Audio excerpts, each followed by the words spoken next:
It's no longer news to everyone that Manchester United is now facing its worst ever run in its footballing history. If you're a regular football fan, we're sure that you know that the Red Devils of the past are really different from these current ones. But here is a question everyone has been asking. What exactly has gone wrong? Are these players truly not fit enough? Is the team and club under a curse or a spell? All these questions might sound really funny, but looking on a serious note, all these actually need to be looked into. Fans are really disappointed with the team's current run, which could be a win today, a draw tomorrow, and then 2 to 3 consecutive losses. Even their city rivals aren't scared of them any longer, as the United team has now become underdogs whenever they faced them. However, don't let these shock you. Man United can get back to their winning ways if and only if they make these changes as quickly as possible.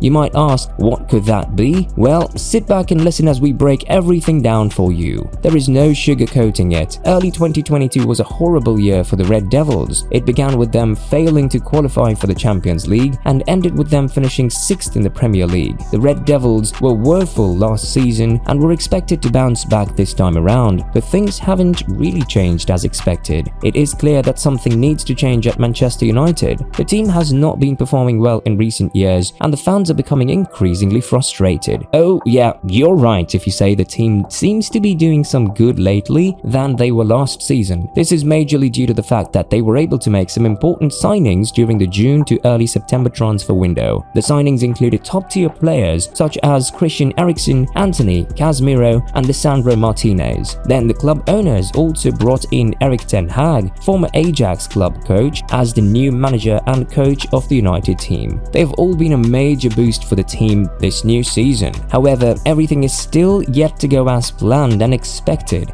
There are still a number of factors that need to be addressed if the team is to improve. Well, you may ask, why are we saying these? Yeah, this is due to their poor start of the season. They lost their first home match game for the season to Brighton and Hove Albion, and then losing 4-0 away to Brentford the following week. All hopes were high for them to perform well during these matches, but they only turned out to be losers even with the likes of Cristiano Ronaldo playing the match. However, after these losses, they went on to win 4 straight Premier League matches on roll, which was against the mighty Liverpool, Southampton, Leicester City, and the current league leaders Arsenal. Everyone thought that the players seemed to have gotten their balance and were back to their very best. Their next match eventually turned out to be a shocker. They were beaten by the city rival Manchester City by 6 goals margin. This was an absolute disgrace to the entire United team and the supporters, as the derby was an opportunity for them to demonstrate to their city rivals that they were back to their best. Instead, they were all silenced, and it was made clear that the players are still yet to form a competitive team. And so,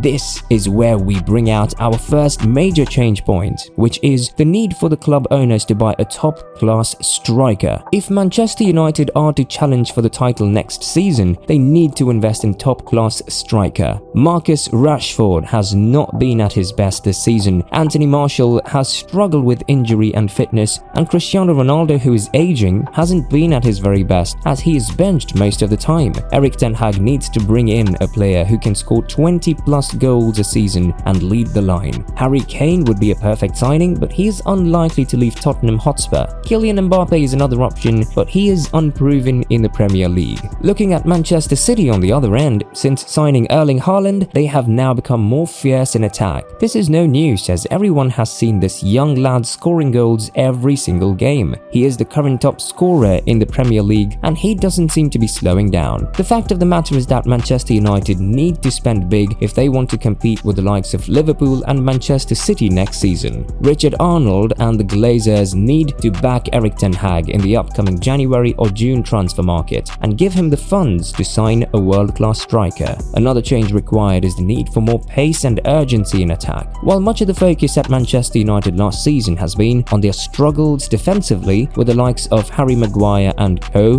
there is also a need for more pace and urgency in attack. The team has often looked slow and laboured in possession, with too many passes sideways or backward. This needs to change if they are to regain their place at the top of the Premier League table. One way to inject more pace into the attack is by utilising the speed of Marcus Rashford and Anthony Elanga on the flanks. Both players are quick and direct and can cause problems for defenders when given space to run into. Bruno Fernandes is another player who could be used more often in this way, as he has the ability to pick out a pass and open up defenses with his vision. Another way to create more chances is by increasing the number of crosses into the box from deep positions. This was a key part of United's attacking play since Sir Alex Ferguson, and it is something that needs to be reintroduced if they are to get back to winning ways. Luke Shaw, Diego Dalot, Wan-Bissaka and Jadon Sancho are all players who are capable of delivering quality crosses into the box, so there is no excuse for not utilising this tactic more often. If Manchester United are to turn things around, the challenge for trophies again, then they need to start playing with more pace and urgency in attack by utilising the speed of their wingers and getting more crosses. Their recent match against Tottenham was top tier. They controlled the game right from the first half to the second half. If they can maintain this momentum and eagerness to attack, they are sure to become fearless and maintain a winning streak. Also, there needs to be changes in midfield. In recent years, Manchester United's midfield has been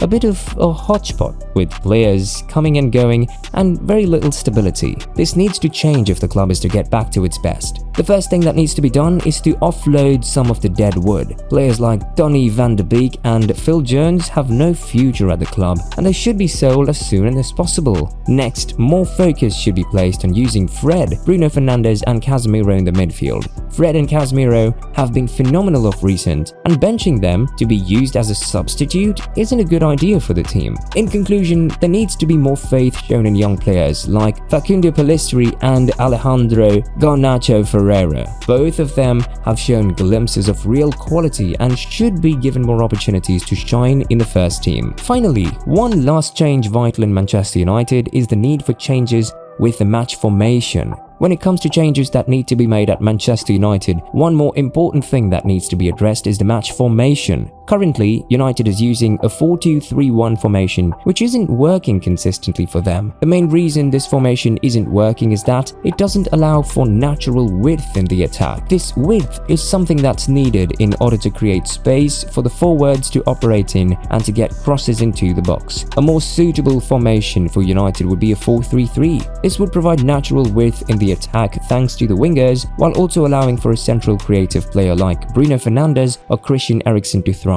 It would allow United to be more attack-minded. It would also help the likes of Cristiano Ronaldo and Casemiro, who have been groomed in the formation while they were in Real Madrid. In terms of personnel, there are a few changes that need to be made in order for this 4-3-3 formation to work. Firstly, Jadon Sancho needs to be dropped from the starting lineup. The England player hasn't really been consistent in his performance as expected and simply doesn't fit into the system. Cristiano Ronaldo should take his place on the left wing, as he performs excellently well while playing the position during his stint at Real Madrid. Then Anthony Mateus dos Santos plays on the right flank. Up front, Marcus Rashford is currently the only striker who is good enough to start regularly for United. However, he needs support. If Manchester United can address these issues, then there is no reason why they cannot start to improve and challenge for honours again. What do you think about these changes that we just discussed?